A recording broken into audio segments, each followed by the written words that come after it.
ঢাকা-৯ আসনে তাসনিম জারা সহ দেশের বেশ কয়েকটি আসনে স্বতন্ত্র প্রার্থীদের মনোনয়নপত্র বাতিল হয়েছে। এজন্য কারণ দেখানো হয়েছে ওই প্রার্থীকে সমর্থন করে ভোটারদের দেওয়া স্বাক্ষরে গরমিল। তাসনিম জারার বিষয়ে ইসি কারণ দেখিয়েছেন এমন ব্যক্তি সমর্থনে স্বাক্ষর করেছেন যিনি আসলে ওই আসনের ভোটার নন। এখন প্রশ্ন উঠেছে, দলীয় প্রার্থীদের ক্ষেত্রে ভোটারদের স্বাক্ষর জমা দেওয়ার প্রয়োজন না থাকলেও স্বতন্ত্র প্রার্থীদের জন্য এই বাধ্যবাধকতা কেন? একই সাথে কিভাবে এলো স্বতন্ত্র প্রার্থীদের এই স্বাক্ষর জমা দেওয়ার নিয়ম? চলুন জেনে নেই সবের বিস্তারিত। শেখ হাসিনার সময়ে দলীয় সিদ্ধান্তের বাইরে যেন অন্য কেউ স্বতন্ত্র নির্বাচন করতে না পারে, সেজন্য নির্বাচন পদ্ধতি কঠিন করা হয়। স্বতন্ত্র নির্বাচন করতে চাইলে সংশ্লিষ্ট প্রার্থীকে আসনের মোট ভোটারের 1% সমর্থন করার বিধান যুক্ত হয় আরপিওতে। তবে দ্বাদশ জাতীয় সংসদ নির্বাচন সহ বেশ কয়েকটি নির্বাচনে স্বতন্ত্র প্রার্থীদের মনোনয়ন বাতিল করা অস্ত্র ছিল এটি। কাউকে মনোনয়ন বঞ্চিত করতে চাইলে ভোটারদের স্বাক্ষর জটিলতার বিষয়টিও সামনে আনা হতো। শেখ হাসিনার এই কালাকানুন এখনও বন্ধ হয়নি। স্বতন্ত্র প্রার্থী বেশি হয়ে গেলে ব্যালট পেপার বড় হয়ে যাওয়ার ভয়ে বর্তমান নির্বাচন কমিশনও ভোটারদের স্বাক্ষরের বিধান বহাল রেখেছে। এর ফলে এখনও সেই খড়গের শিকার হচ্ছেন স্বতন্ত্র প্রার্থীরা। এনসিপি থেকে পদত্যাগ করে স্বতন্ত্র প্রার্থী হওয়া তাসনিম জারার মনোনয়নও একই ইস্যুতে বাতিল করা হয়েছে।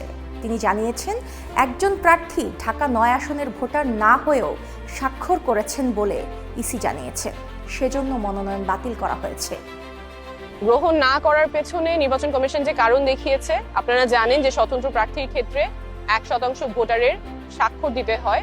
যা দরকার ছিল তার চেয়ে বেশি আমরা স্বাক্ষর জমা দিয়েছিলাম।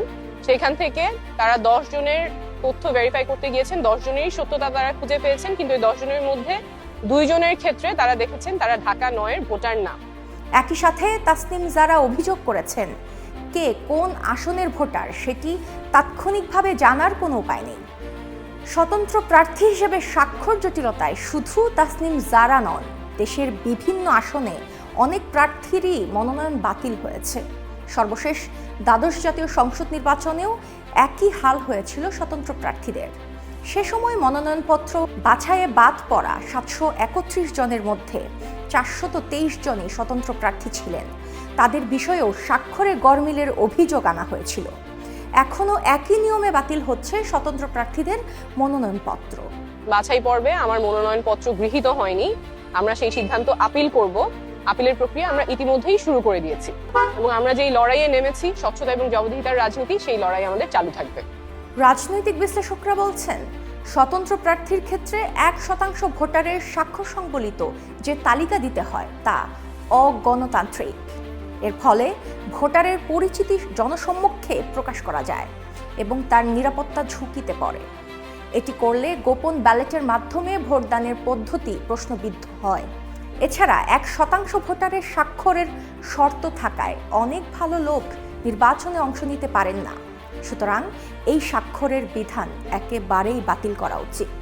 তবে 1% শর্ত বহাল রাখার ক্ষেত্রে নির্বাচন কমিশনের যুক্তি হলো এটি বাতিল করা হলে অনেক বেশি প্রার্থীর কারণে ব্যালটের আকার বেশি লম্বা হয়ে যাবে। কিন্তু বিশ্লেষকরা বলছেন ব্যালট যত লম্বাই হোক না কেন, এই উসিলায় কোনোভাবে ভোটারদের গোপনীয়তা লঙ্ঘন করে তাদেরকে ঝুঁকিতে ফেলা সমীচীন নয়।